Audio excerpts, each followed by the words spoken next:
Clive Myrie is there. Clive, how did they receive it there? The speech was received very, very well indeed by people on the ground here. I have to tell you that there are a few moist eyes around, people hugging each other as well when Barack Obama finished his inaugural speech. There are people here from all over the world and from all over the United States, and I'm joined by one couple who've come from the beautiful state of Georgia in the south. Just give me your name, sir. My name is Melvin. And your name, sir? My name is Linda. Very pleased to meet you. Thank you. And thanks for joining us. Tell me, why did you make this journey? Why was it so important for you to be here? As an African American, as a black man, it was awesomely important for us to be here. This is history being made. We have come a long way, and we've studied and seen how things weren't always this way. And it proved to me that America has fiber, that our laws has principles, and it has come to the point now where we have a black president. And to do so, and if you look around, not just black people are here. People of all ethnicity is here. They're here, and I think he brings them hope. But more than that, for the black folk, he brings us hope even above and beyond, because we've seen some darker days. But the speech that he made today, it brought us some light. It made us believe that there are some brighter days ahead. But today is, and this week, and this process has been an awesome process, because America proves again that it's a great country. And everybody's excited about this. Everybody's excited indeed. A few of the crowd are beginning to drift off now, but there's still hundreds of thousands of people here. With that, back to you, Hugh. Well, let's stay with the pictures, and let me bring in my guest, Christopher Hitchens, the journalist and author and commentator. Chris, good to have you with us. Nice to be back. Let's talk about these images as we look at them. What do they signify? Well, they signify the instant, the moment, the frisson, as I think implying it is, of transition. For me, the moment actually was when I noticed the clock just hit midday. And I thought, he's now president whether he wants to be or not, right, and whether he's taken the oath or not. And I suppose also, for that moment, Joseph Biden was Mr. Bush's vice president. That's right. How odd. There's a strange hiatus. And could have become president in a heartbeat. But there you go. Right. Americans, I think, are justly entitled to go on about how they've been doing this so many times. An unbroken record. Well, there's no handover like this, and look at the smiles and look at the warmth. There's no handover like this really anywhere in any major country in the world. Yeah. And it's hard to overdo. The other thing that's been striking me, though, in the days running up to this, is simply this: how presidential Biden, how presidential Mr. Obama already looked. Almost actually from the moment of the election. It seemed to everyone as natural as breathing that he was there. And I think that's an extraordinary thing. Remember, only a few months ago, people were talking about the Bradley effect. And if it wasn't the Bradley effect, the voting machines would have something wrong with them. And if it wasn't that, some of one's friends were saying someone would take a shot at them. None of this happened.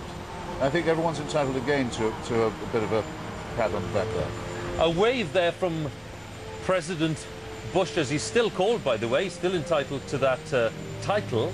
But we will see the former president again in a short while, because he'll have the formal departure ceremony at Andrews Air Force Base, which is just outside Washington. So that's not the last glimpse of George W. Bush today.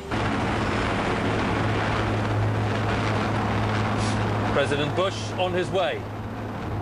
President Obama, Vice President Biden wave goodbye.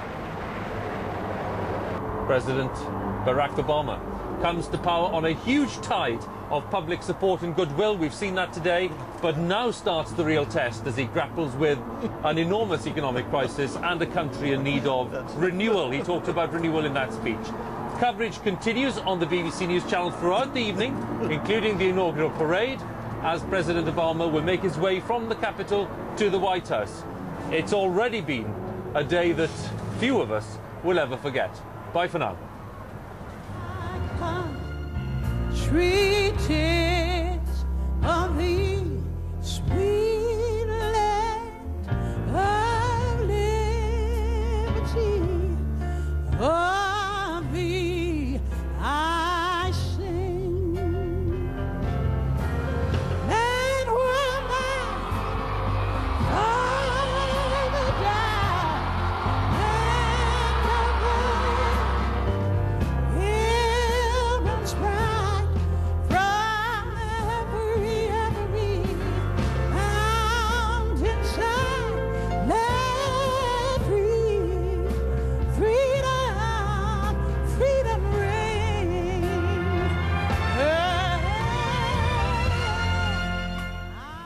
President-elect of the United States, Barack H. Obama.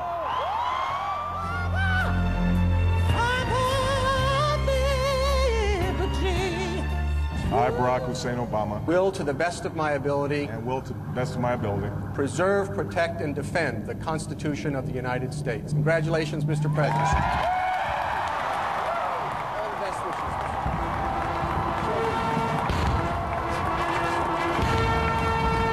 Today, I say to you that the challenges we face are real. They are serious and they are many.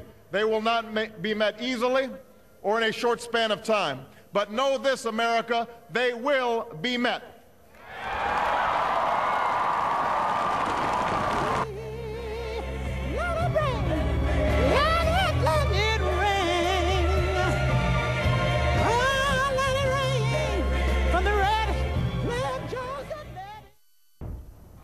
The President and Mrs. Obama have been making their way to the White House, by car at first and then, to the delight of the crowd, on foot.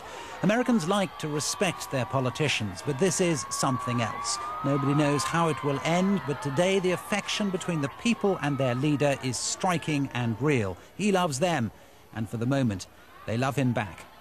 Justin Webb, BBC News, Washington. The BBC's Washington correspondent Katty Kay was out there with the crowds all day and filed this report.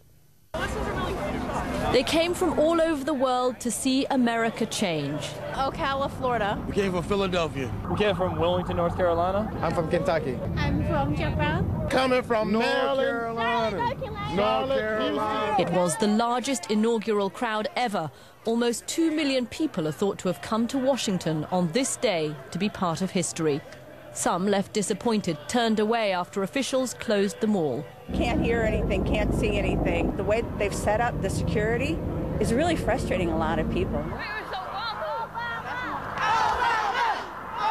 Stormy Stringer's been preparing her trip to the mall ever since Obama won. She always knew she had to be here. You know how somebody always said to you, you could do it, but there was never an example of you being able to do it? And so, although it was a possibility, it wasn't a reality. Today makes a lot of things become reality. Gene Morant came from North Carolina. 4 decades ago, his father stood on this mall to hear Martin Luther King dream of just this reality. It's unbelievable. It's no words to explain this right now. I'm just happy for him and happy for the world right now. Gene's aunt sat amid a sea of faces, black and white, hoping this crowd can now fulfill the new president's hopes for reconciliation. I don't think that he has the power. I think we have to embody the power. I think we have to continue to know that we have the ability to come together and be there for one another. And with leadership such as his, we'll be able to do those things. Black, white, young, old, left and right. It was a day for all Americans. Greg Keben drove from Chicago to be here. He has voted Republican all his life until last year. I was sad to see Bush leave office, and it was sad to see him fly away. I think it's time that we have a change here. I think we have some positive changes that President Obama is going to bring, especially in this time when our economy is suffering. We've got so much crisis going on overseas. I think we needed a change. Barack Obama ran for office on a promise of uniting Americans. And today, on Washington's crowded mall, that promise felt possible. Katty Kay there, and we'll hear more from her later in the programme. Of course, it wasn't just the crowds here in Washington that gathered to watch today's events. Around the country, people packed churches, community centres, neighbours' homes to share in this moment of history. Perhaps nowhere was the significance and the emotion more deeply felt than in America's Deep South. Once the site of violent civil rights protests, today people gathered to celebrate the nation's first African-American president. The BBC's Matthew Price reports from Alabama. Yes, we did! Obama on now! From first light, there was something magical in the air. You could see it in the smiles, in the eyes. For young and for old, there was a sense of wonder. I'm 66 years old. I feel like I want to cry. For a long time coming. For those who have witnessed so much, have suffered so much, it was all a little overwhelming. But this was not a day to be missed. I feel excited. So they came together in a city where the civil rights movement fought some of its fiercest battles, and they watched history being made.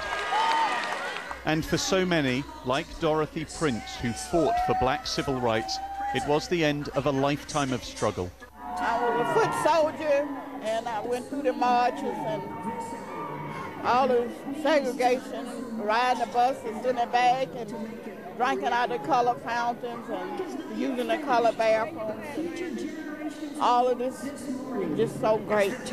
I am so happy. Well, I went through all of this, but it's